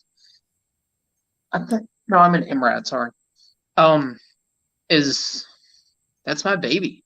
Like that was the first $high optic I ever was able to purchase with my real money from a real job and stuff like that. And when I bought it, it was brand new, and it's no longer brand new anymore. I've had it for a few years, but back then when the Gen 2 Razor came out, it was a $4,000 optic, and now it's like $2,500. It's like what the hell? I've had one of those in my cart before, but I haven't pulled the trigger on it. Tread's a high quality commenter here, man. I feel like I haven't a good starting rig. If somebody really wants to get serious about this and like look at good starting rigs, I run the Delta 5 Pro from Daniel Defense. My relationship with them is a lot different than a lot of people's, and I completely understand that, and I respect that, so on and so forth. But that rifle, straight from Daniel Defense, how it sits bare bones naked, with no optic, anything like that, is $2,500. Yeah. Well, $2,499.99, because to stay in the production class, you have to be under 2,500. So, and then your optic cut off. Mad Sexy's going to bed. All right. Good night. And by the way, Mad Sexy, I do not shoot 45 ACP. He asked me that earlier. I'll tell him more about that later. So, whoa, Tread, look at this. Tread is preaching.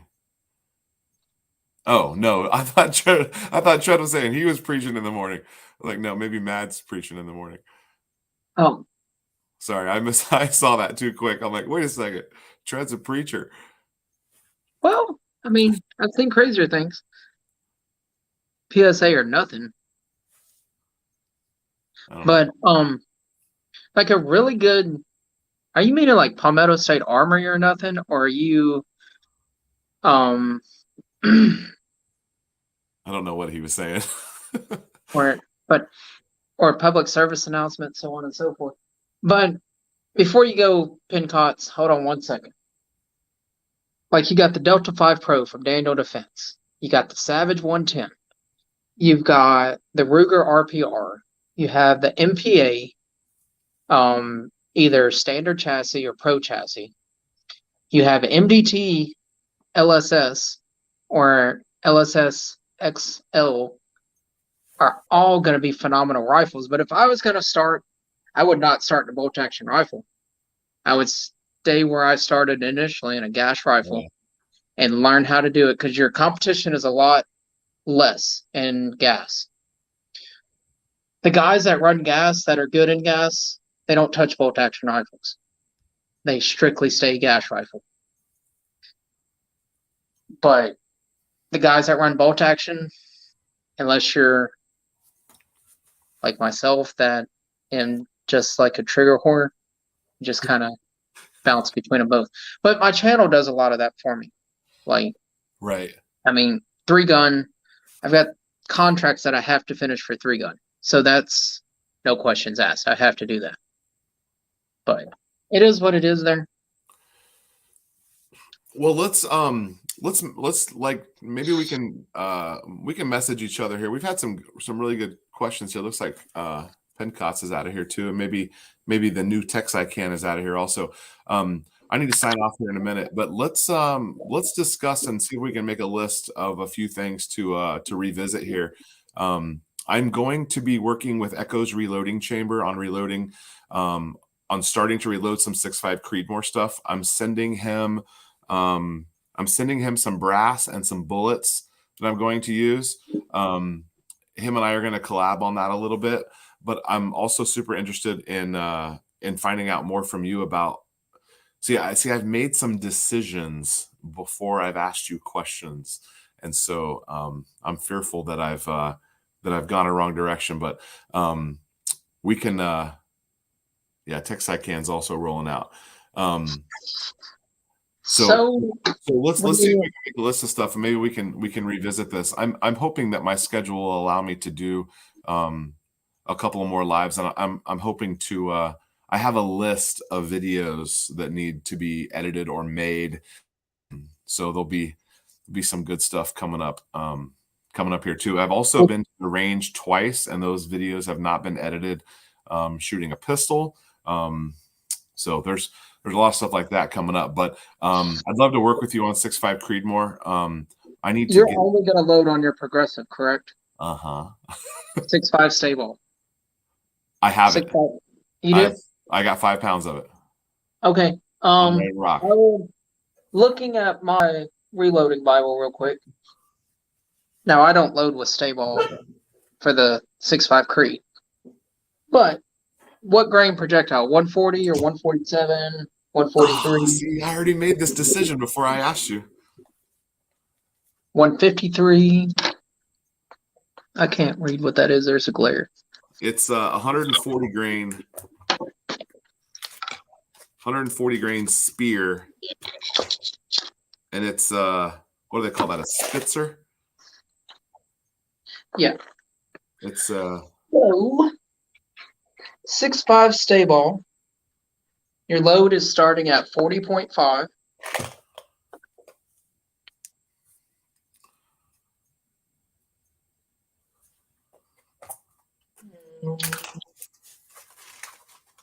It goes up to 44.4.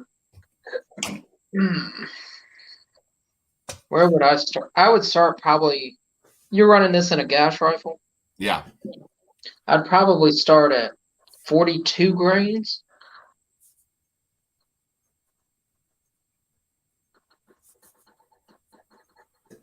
Spear is made by Sierra still, right? I don't know that I know that. I believe they are. I would maybe start at CCI is Spear. Yeah, and that's Spear is owned. CCI Vista Group owns Sierra. I think they're all owned by the same company nowadays. Yeah, Vista Group owns CCI, Sierra, Federal. That's why everybody fusses about primers right now. There's only 2 major companies that own them. And until the one in Texas gets going. But yeah, I would go 42 grains of 6.5 stay ball and do a ladder test going up 0.2 grains at a time until I found my accuracy node. But your accuracy node and a gas rifle is But probably you said I should do middle of the road. But you said I should do seating depth.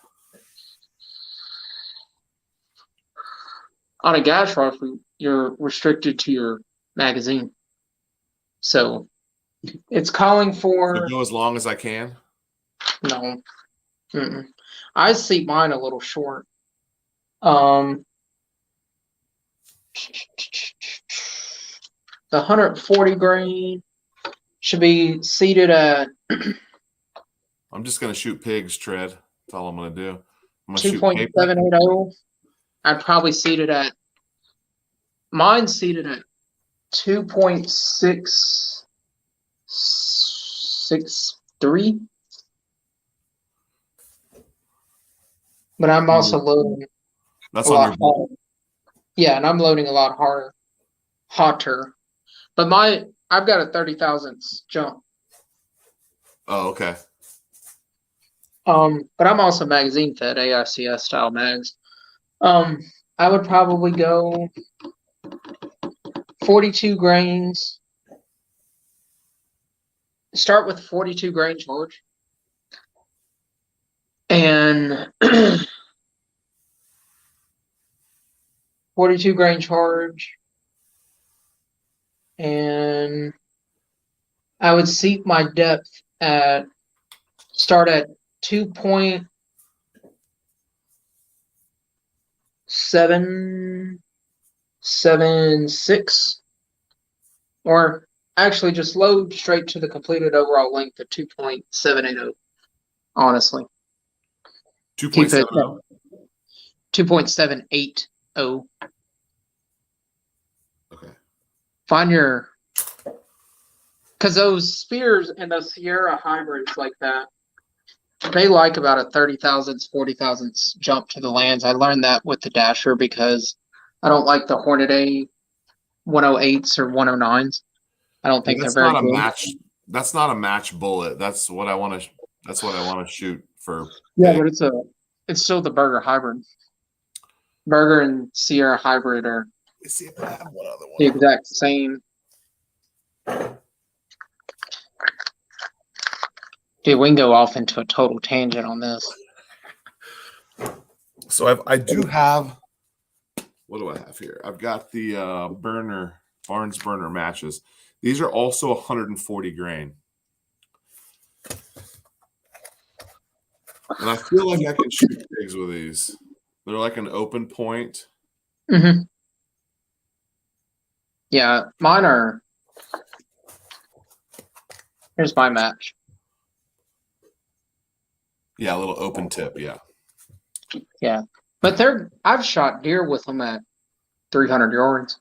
Yeah, I feel like I could shoot pigs with that. It's got a glare. If somebody wants to know what your typical knife is for your usual. I have a I know this is completely off topic and you keep saying you want to go and then I have a gosh, I forgot who makes this. Schrade. This is my everyday Schrade right here. And it's been sharpened 1,000 times and it'll shave your hairs. There you go. Oh, I thought he wasn't asking me though, he was asking Tread. Oh. Well, I will be doing another live tomorrow on my channel. Hey, nice. Okay. After I drop my video tomorrow. If the snow will clear out, I will go record tomorrow. Okay. But if the snow does not clear out, I will not be able to record it. It'll just be a live.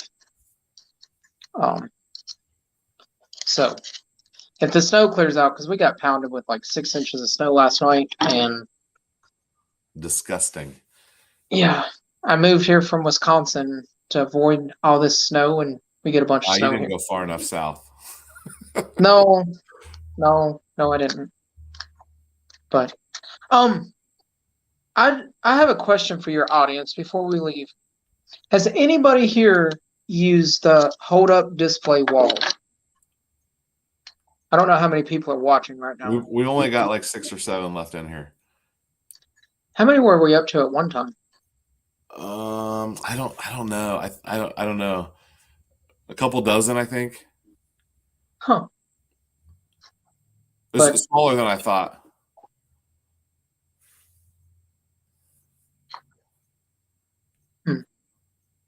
Yeah. I don't know if any of these guys have used hold-up displays, walls. I guess it's kind of late to ask because I already You're ordered. wanting that for your vault you're working on? Yeah, well, I've already ordered the walls, so I'm a little late to asking the question. I ordered 71 linear feet of them. It's called hold-up displays. They're out of Wisconsin. To hold my rifles up. Yeah. Yeah. But yeah, we'll catch out of here. And Tread dropped my channel in there 10, 12, 15 times, I think. I appreciate that, Tread. Yes. I'll make sure that it's linked below when I flip this around. I appreciate that, Tread. But yeah, I'm gonna hop out of here too, and be a long, cold day at the range tomorrow. So all right, we'll be looking for your video. Thanks for spending some time with us, and I look forward to hanging out with you again. Yes, sir. Be safe, and we'll have another conversation soon. All right, sounds good. All right, we'll see you, everybody. All right, bye. Thanks.